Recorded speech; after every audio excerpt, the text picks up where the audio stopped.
Hello students, आज का हमारा टॉपिक है relativistic kinetic energy. Kinetic energy का फॉर्मूला होता है हाफ एम वी स्क्वायर। अगर कोई चीज ज्यादा हाई स्पीड में मोशन नहीं कर रही है तब, लेकिन अगर वही ऑब्जेक्ट बहुत हाई स्पीड में मूव कर रहा है relative to speed of light, तब काइनेटिक एनर्जी का फॉर्मूला क्या होगा, उसी को आज हम डेराइव करने वाले हैं यहां पर। उससे पहले आप ये सोचिए काइनेटिक एनर्जी क्या होती है। किसी भी ऑब्जेक्ट में उसके मोशन की वजह से जो एनर्जी होती है उसी को हम काइनेटिक एनर्जी कहते हैं। अगर मैं अर्थ पे खड़ा हुआ हूं इस टाइम पर, तो मेरी काइनेटिक एनर्जी किसी दूसरे ऑब्जर्वर की रिस्पेक्ट में जीरो है, क्योंकि दूसरे किसी ऑब्जर्वर को या आपको ऐसा लग रहा है कि मेरी स्पीड या वेलोसिटी जीरो है, तो काइनेटिक एनर्जी भी कितनी होगी, जीरो।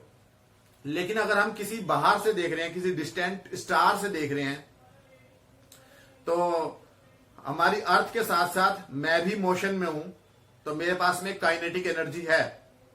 यानी कि काइनेटिक एनर्जी ऑब्जर्वर पे डिपेंड करती है। किसी ऑब्जर्वर के लिए जीरो हो सकती है, तो किसी दूसरे ऑब्जर्वर के लिए उसकी एक डेफिनेट वैल्यू हो सकती है, तो किसी और ऑब्जर्वर के लिए उसकी एक वैल्यू अलग वैल्यू हो सकती है। तो काइनेटिक एनर्जी का हम डेरिवेशन करने वाले हैं। चलिए चलते हैं। तो सबसे पहले हम रिलेटिविस्टिक काइनेटिक एनर्जी का फॉर्मूला डेराइव करेंगे आइंस्टीन की मास एनर्जी रिलेशनशिप से। आइंस्टीन ने क्या बताया था कि अगर आपके पास में एक ये मास m नोट है, तो इसमें काफी एनर्जी है, इसके मास की फॉर्म में स्टोर है वो, और वह एनर्जी क्या होती है, E is equal to m nought C square. ये फेमस आइंस्टीन की रिलेशनशिप है, मास एनर्जी रिलेशनशिप है। तो E is equal to m nought C square, ये m नोट रेस्ट मास की टोटल एनर्जी है। अगर यही मास m नोट एक हाई स्पीड में मोशन में आ जाता है, मान लीजिए ये v वेलोसिटी से मूव करता है, और v इतनी ज्यादा है कि उसे हम लाइट की स्पीड से कंपेयर कर सकते हैं। यानी कि v को हम c क्या होता है, 3 multiply 10 to the power 8 metre पर सेकेंड, उससे कंपेयर कर सकते हैं। तो इसका मास m नोट से चेंज होके क्या हो जाता है, आपको पता है, m हो जाता है। मास चेंज हो जाता है, इंक्रीज हो जाता है, और मास की वैल्यू कितनी हो जाती है, m is equal to m nought upon under root 1 minus V square upon C square. ये मास, रिलेटिविस्टिक मास के फॉर्मूले को हम पहले डेराइव कर चुके हैं। तो आप ये देखिए कि अब मास बढ़ने की वजह से इसकी जो टोटल एनर्जी E है वो भी चेंज हो जाएगी, वो भी इंक्रीज हो जाएगी, और वो इंक्रीज्ड एनर्जी क्या हो जाएगी, एम सी स्क्वायर, जहां m क्या है, मूविंग मास, m नोट क्या था, रेस्ट मास। तो आप ये देखो कि E डैश जो है वो E से ग्रेटर है। मोशन में आने की वजह से टोटल एनर्जी इंक्रीज हो गई है, और जो ये इंक्रीमेंट है, यानी कि दोनों एनर्जीज का जो डिफरेंस है, वही क्या है, आपकी काइनेटिक एनर्जी। यानी कि काइनेटिक एनर्जी का फॉर्मूला क्या बन जाएगा, kinetic energy is equal to हो जाएगी E dash minus E। E dash की वैल्यू रखो और E की वैल्यू रखो, तो m C square minus m nought C square. m की वैल्यू यहां से पुट कर देंगे, और फिर m नोट दोनों तरफ से कॉमन आ जाएगा, सी स्क्वायर भी कॉमन आ जाएगा। तो काइनेटिक एनर्जी का, रिलेटिविस्टिक काइनेटिक एनर्जी का क्या फॉर्मूला बन के आएगा, 1 upon under root 1 minus V square upon C square minus 1। m nought और सी स्क्वायर कॉमन आ गया, तो m नोट सी स्क्वायर। ये रिलेटिविस्टिक काइनेटिक एनर्जी का फॉर्मूला है। यानी कि ये वो फॉर्मूला है जो हर तरीके से वैलिड है, चाहे आपकी स्पीड v जो है वो बहुत ज्यादा हाई हो या नहीं भी हो, तब भी ये वैलिड होना चाहिए। तो ये हमने आइंस्टीन की मास एनर्जी रिलेशनशिप से डेराइव किया है इसे। आप ये देखिए कि अगर वेलोसिटी जीरो है यहां पर, तो v की वैल्यू जीरो पुट करेंगे तो काइनेटिक एनर्जी कितनी हो जाएगी, 1 minus 1 into M not C square, यानी कि जीरो। अगर किसी ऑब्जेक्ट की वेलोसिटी जीरो है तो उसकी काइनेटिक एनर्जी भी कितनी हो जाएगी, जीरो। और इसी फॉर्मूले को हम कन्वर्ट करके इस फॉर्मूले को बना सकते हैं। कैसे, लो वेलोसिटी पे अगर आप देखें तो क्या होगा, एट लो वेलोसिटी जो v अपॉन सी है, यहां पर velocity upon speed of light जो है, ये टर्म बहुत छोटा होगा, वेरी लेस देन 1, ये काफी छोटा है। तो हम इसे बायनोमियल थ्योरम से इस टर्म को, ये जो ब्रैकेट वाला टर्म है, इसे पूरे को एक्सपेंड करेंगे।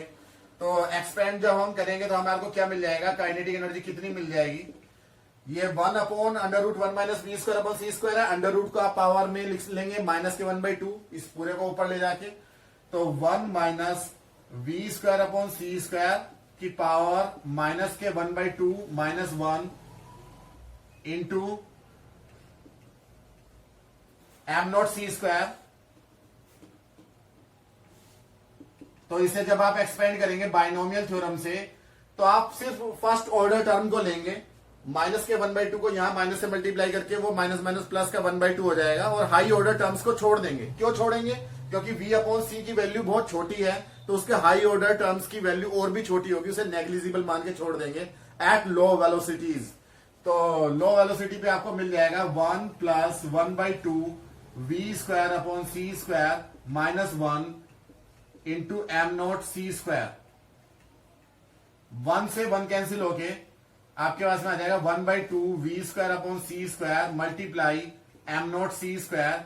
सी स्क्वायर से सी स्क्वायर कैंसिल होके एम नॉट को आगे लिख लेंगे आप, half M not V square. तो ये काइनेटिक एनर्जी का फॉर्मूला आ गया एट लो वेलोसिटी। अगर वेलोसिटी बहुत ज्यादा हाई नहीं है, लाइट की स्पीड से कंपेयर नहीं कर सकते, तो ये वही फॉर्मूला है जो हम क्लासिकल फिजिक्स में यूज करते हैं, हाफ एम वी स्क्वायर। और ये वो फॉर्मूला है जो कि हम हाई स्पीड पर यूज करेंगे, ये वो फॉर्मूला है रिलेटिविस्टिक काइनेटिक एनर्जी का।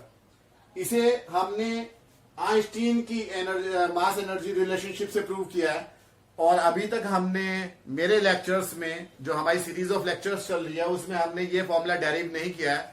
तो इसीलिए हम एक दूसरे मेथड से भी इस डेरिवेशन को करना सीखते हैं, काइनेटिक एनर्जी की डेफिनेशन वाले मेथड से, कि काइनेटिक एनर्जी क्या होती है, वर्क डन ही कन्वर्ट हो जाता है चेंज इन काइनेटिक एनर्जी में बाय वर्क एनर्जी थ्योरम। उससे हम ये डेरिव करते हैं। पहले आप इसे नोट कर लें, फिर आगे चलते हैं। तो चलिए काइनेटिक एनर्जी के इसी फॉर्मूले को हम दूसरे मेथड से, यानी कि काइनेटिक एनर्जी की डेफिनेशन से प्रूव करते हैं, जो कि ज्यादा सही रहेगा। तो काइनेटिक एनर्जी की डेफिनेशन क्या है, आप ये देखिए। डेरिवेशन अगर हम करें हाफ एम वी स्क्वायर की, तो हमने कैसे की होगी भाई, आपको पता है कि अगर ये आपके पास में m मास है, तो अगर ये इसमें आपने फोर्स लगा दिया, F फोर्स लगा के इसे छोटा सा डिस्प्लेसमेंट दे दिया dx is very small displacement, तो इसके अंदर काइनेटिक एनर्जी आ जाएगी, कुछ इसकी वेलोसिटी आ जाएगी। तो छोटी सी जो काइनेटिक एनर्जी होगी वो होगी dk, और dk will be equal to, kinetic energy क्या होती है, वर्क डन के इक्वल होती है। वर्क डन कितना है, फोर्स इंटू डिस्प्लेसमेंट, यानी कि F इंटू dx, यानी dk इज इक्वल टू हो जाएगी F dx। और दोनों तरफ का हम इंटीग्रेशन करेंगे तो काइनेटिक एनर्जी का फॉर्मूला डेरिव हो गया, आ जाएगा। तो डेरिव होने के लिए हमारे पास में क्या फॉर्मूला होता था, फोर्स इज इक्वल टू क्या होता था, मास इंटू एक्सीलरेशन तो होता ही है, rate of change of linear momentum भी फॉर्मूला होता है। तो F इज इक्वल टू क्या होता है, dp अपॉन dt इंटू क्या हो जाता है dx, और ये dx अपॉन dt क्या बन जाता है, वेलोसिटी। तो यानी कि dk इज इक्वल टू हो जाता है d, मोमेंटम को हम लिखते हैं mass into velocity into dx upon dt क्या बन गया, खुद अपने आप में वेलोसिटी बन गया। m जो है वो कांस्टेंट होता है लो वेलोसिटी पे, तो लो वेलोसिटी पे m को आप बाहर निकाल लेंगे, m dv इंटू v। तो ये dk का फॉर्मूला है। टोटल एनर्जी k क्या हो जाएगी,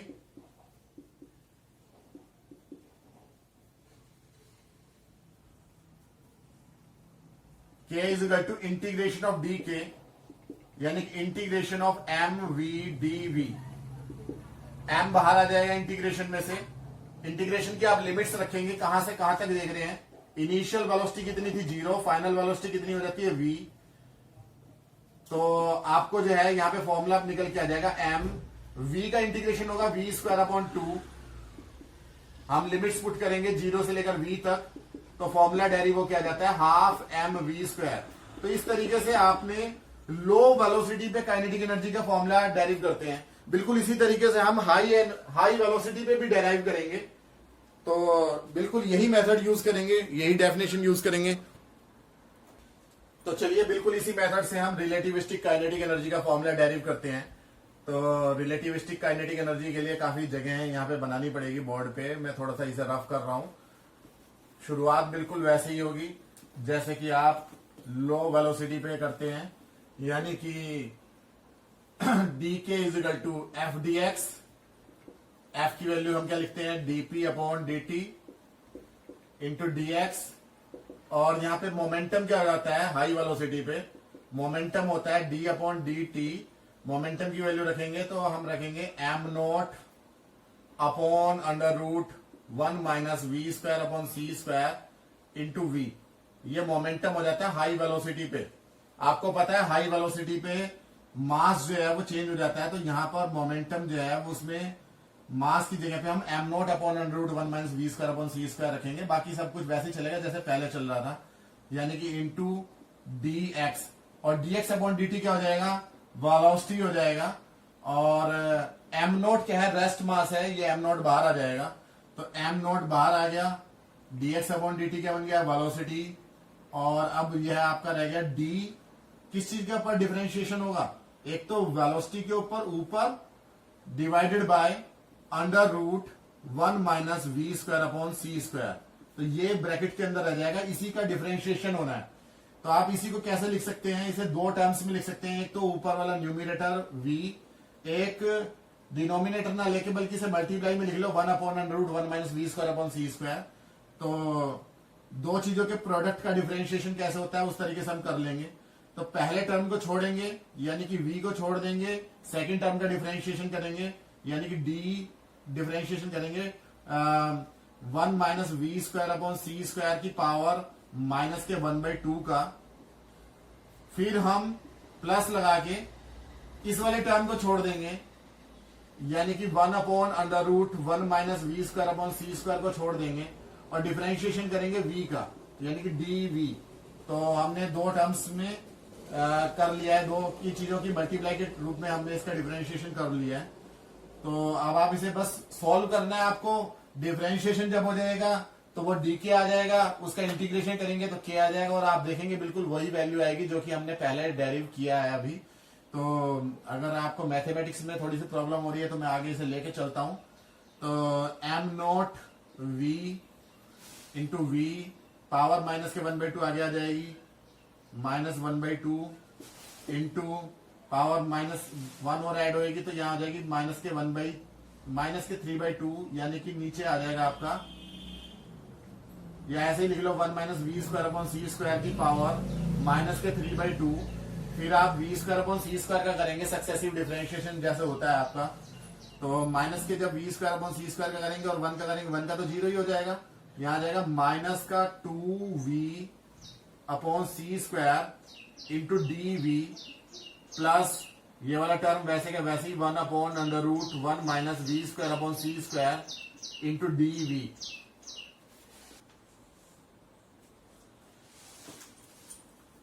तो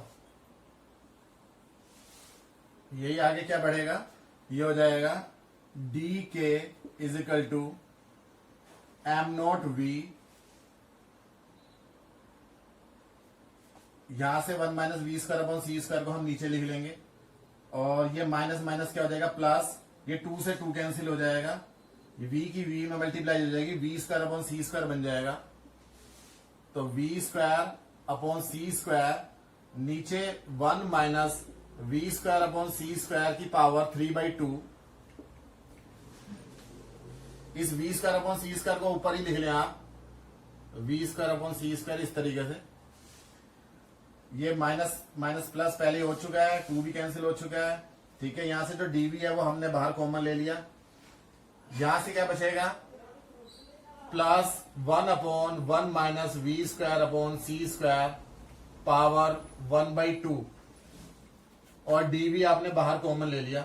अब आप ये देखो दोनों के डिनोमिनेटर में 1 पावर का डिफरेंस है, तो यहाँ पे 1 minus V square upon C square से नीचे ऊपर मल्टीप्लाई कर देंगे ताकि दोनों का डिनोमिनेटर सेम बन जाए।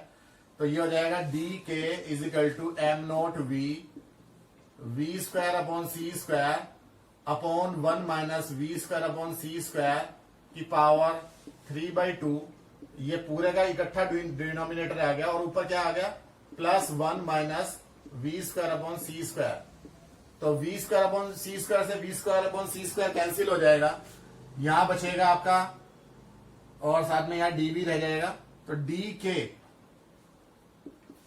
Is equal to M not V upon 1 minus V square upon C square की पावर 3/2 इंटू डी वी। ये आपके इसमें काइनेटिक एनर्जी का फॉर्मूला है। अब आप इस काइनेटिक एनर्जी के लिए इंटीग्रेशन करेंगे टोटल काइनेटिक एनर्जी निकालने के लिए। ये तो स्मॉल काइनेटिक एनर्जी थी, तो k इज इक्वल टू क्या आ जाएगा इंटीग्रेशन 0 टू के डी के, यानी कि इसका भी इंटीग्रेशन हमें करना पड़ेगा जैसे हमने पहले किया था क्लासिकल में।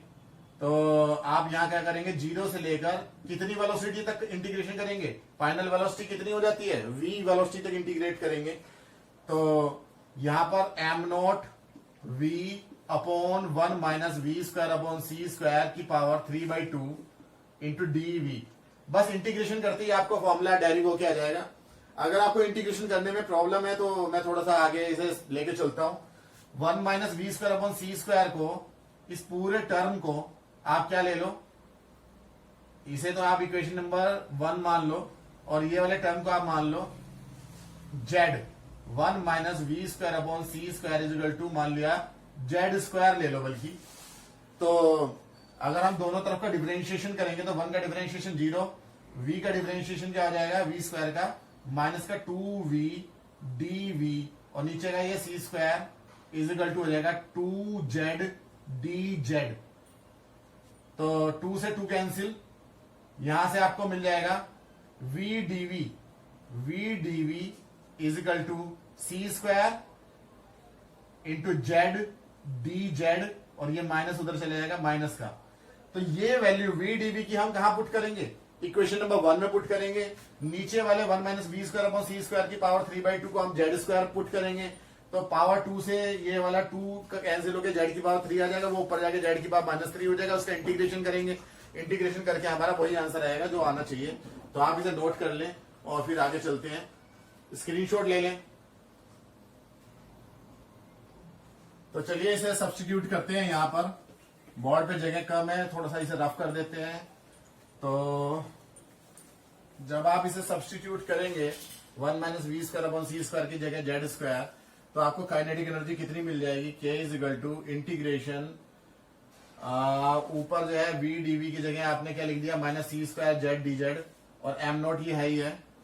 तो एम नोट बाहर है ही है, माइनस का साइन भी मैं आगे लिख रहा हूं बल्कि minus M naught C square Z D Z divided by Z cube, क्योंकि यहां पर 2 पावर से जेड की 2 पावर कैंसिल हो जाएगी तो जेड क्यूब आ जाएगा। एक जेड से एक जेड कैंसिल हो जाएगा, यहाँ जेड की पावर -2 हो जाएगी, जेड की पावर -2 ऊपर चली जाएगी, सी स्क्वायर जो है वो कांस्टेंट है वो बाहर निकल जाएगा।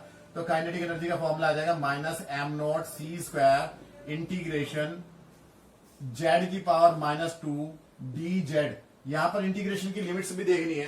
तो आप ये देखो कि जब वेलोसिटी 0 है, यहाँ पे v की वैल्यू 0 पुट करेंगे तो z की वैल्यू कितनी आ जाएगी 1। तो यानी कि यहां पर जहां पे वेलोसिटी की लिमिट जो है आपने 0 पुट की थी तो वहां पर z की लिमिट कितनी आ जाएगी 1। और जब वेलोसिटी की वैल्यू v ही है तो z की वैल्यू कितनी आएगी √1 minus V square upon C square. वहां से देख सकते हैं आप। तो यानी कि यहाँ लिमिट में ऊपर अपर लिमिट क्या आ जाएगी √1 minus V square upon C square. जब v की जगह v पुट करेंगे तो यहां पर इंटीग्रेशन रहेगा 1 से लेकर √1 minus V square upon C square तक। जेड की पावर -2 का इंटीग्रेशन जब आप करेंगे तो वो आ जाएगा पावर 1 ऐड हो जाएगी, यानी जेड की पावर -1 अपॉन -1 और वो माइनस से माइनस कैंसिल होके माइनस प्लस हो जाएगा एम नॉट सी स्क्वायर और 1 अपॉन जेड जेड की लिमिट 1 से लेकर √1 minus V square upon C square तक। जब आप ये पुट करेंगे तो M not C square 1 upon √1 minus V square upon C square minus 1। तो ये आपके पास में काइनेटिक एनर्जी का फॉर्मूला आ गया। आप ये देखिए काइनेटिक एनर्जी का, रिलेटिविस्टिक काइनेटिक एनर्जी का वही फॉर्मूला आया है जो कि हमने पहले प्रूव कर दिया था बाय मास एनर्जी रिलेशनशिप। आप ये देखो, इसे अंदर मल्टीप्लाई कर लेंगे तो आप ये पूरा का पूरा टर्म क्या हो जाएगा, M not C square upon √1 minus V square upon C square. इसमें आप M not upon √1 minus V square upon C square को आप खाली एम लिख सकते हैं, यानी M C square minus M not C square. तो यानी कि ये काइनेटिक एनर्जी है। अब आप ये देखो, एम सी स्क्वायर क्या है, टोटल एनर्जी, और एम नॉट सी स्क्वायर क्या है, rest mass energy. Rest mass energy को इधर लेके आएंगे तो टोटल एनर्जी का फॉर्मूला आ जाएगा। यानी कि जो टोटल एनर्जी होती है किसी भी पार्टिकल की, वो इजिकल टू होती है काइनेटिक एनर्जी के प्लस रेस्ट मास एनर्जी के। तो ये फॉर्मूला आपका डेरिव हो गया, total energy equal to kinetic energy plus rest mass energy, या यूं कह लें कि kinetic energy equal to total energy minus rest mass energy. या ये फॉर्मूला जो है आपका रिलेटिविस्टिक काइनेटिक एनर्जी का है। तो आप हमारे साथ बने रहिए, नेक्स्ट लेक्चर्स को देखते रहिए, एक एक चीज हम पूरा एक्सप्लेन करते हैं और कहीं पे भी कुछ छोड़ते नहीं है। और अगर कोई बात नहीं समझ में आई तो आप उसे दोबारा से रिपीट करके देखें वीडियो को, या हमारे कमेंट बॉक्स में जाके कमेंट करें। Thank you.